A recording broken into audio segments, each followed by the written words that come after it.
Hi everyone, Dr. Meka here again.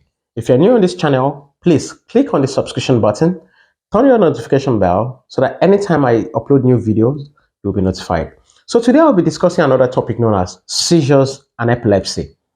In my practice of medicine, I have come across a number of patients with epilepsy and seizures.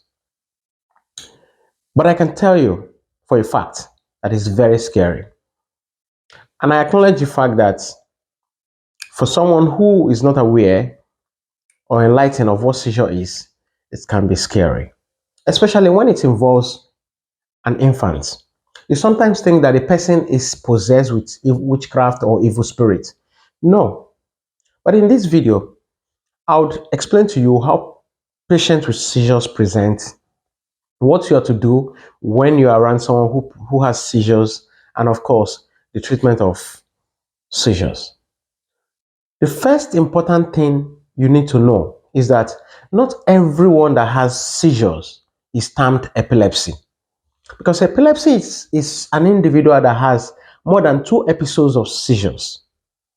That is epilepsy. And it's usually unprovoked because we do not know what causes those type of seizures. However, we have provoked seizures that we know what causes. For instance, drug interaction can cause seizures. Drug overdose can cause seizures. Metabolic changes can cause seizures.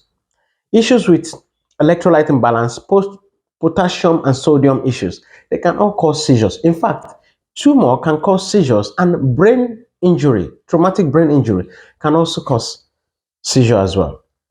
These are type of provoked seizures that we know about, but the unprovoked seizures, we do not know what causes that. So we would broadly categorize seizures into two major categories. First, the generalized type of seizures and the focal type of seizures. In this video, we would only stick to generalized seizures. And in my subsequent videos, I will be discussing more of other type of seizures. Let's look at it this way. In the brain, there are electrical connections. So there is an electrical activities going on here in the brain. And that is why you and I do not have seizures. Now, if there's anything that alters that electrical function or transmission in the brain, then it will lead to seizures. So seizure is abnormal electrical activities in the brain due to alteration of sensation, motor function, behavior, and even consciousness. So since we are discussing about generalized type of seizures, the brain itself has two hemispheres. Okay, just as the name implies, generalized. So in primary generalized type of seizures, the seizure affect the entire hemisphere of the brain. They they have loss of consciousness from the start of the seizures. While the focal type of seizure usually affects some isolated parts in the brain or of the brain. Generalized seizure can be categorized into different categories. The most common one is the tonic-clonic type of seizures, which is sometimes called grand mal seizures. This is the one that you often see or even think of whenever you hear about seizures. So what happens is that an individual will suddenly start this guttural crying, the body will become contract and air will escape. So the patient will become unconscious and then fall on the floor. And then followed by this arrhythmic contraction and relaxation of the body, which is called tonic clonic. So the tonic is the when the muscle become rigid, and then arrhythmic relaxation and then contraction again. So during this period, the patient will have shortness of breath. I mean, they will stop breathing for about 1 minute or so. The patient will not be breathing. When this finishes, I mean the tonic-clonic seizure or contractile seizure, it starts to slow down for like 2 to 3 minutes. Okay, and then everything will start diminishing. Okay, the contractile force will start diminishing slowly, and then the patient will regain consciousness and then start breathing again. Okay, during this episode of grand mal or tonic-clonic seizure, patient will become cyanotic, like they will turn blue. Okay, you see the patient. When you see the patient, you'll be scared because they can change color within 60 seconds. So let us talk about the three mites of seizures. It is important to know that at this point, the person who is having the seizure needs help.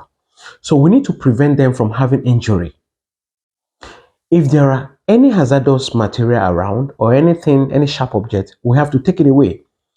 If there are furnitures around, we need to remove the furnitures as well so that the person does not end up hurting themselves. Another thing is preventing or managing the airway. We try to position the person in a recovery position, say on the right or on the left side.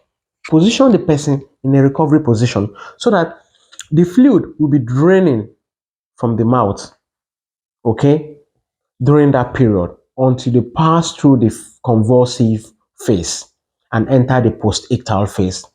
And if they are putting on any tight clothes, you have to loosen the tight clothes so that the body can, cool down. So the three mites, which are very important that we need to know, is that first, during this phase of seizures, do not try to restrain anyone that is having seizures. No. Secondly, do not try to force anything in their mouth because you are trying to prevent them from biting down or from swallowing their tongue. No, do not do that. Because while you are doing that, you can damage some nerves. The thirdly is that do not offer them any food or drink during this phase. Allow them to completely pass through the phase and become alert. Now, when they are now alert, you need to call the hospital or you take them to the hospital for evaluation by the doctor. I hope you do enjoy this video. Please do not forget to click on the subscription button below and turn on your notification bell so that anytime I upload these weekly videos, you will be notified. I hope you find this interesting. At Starlight.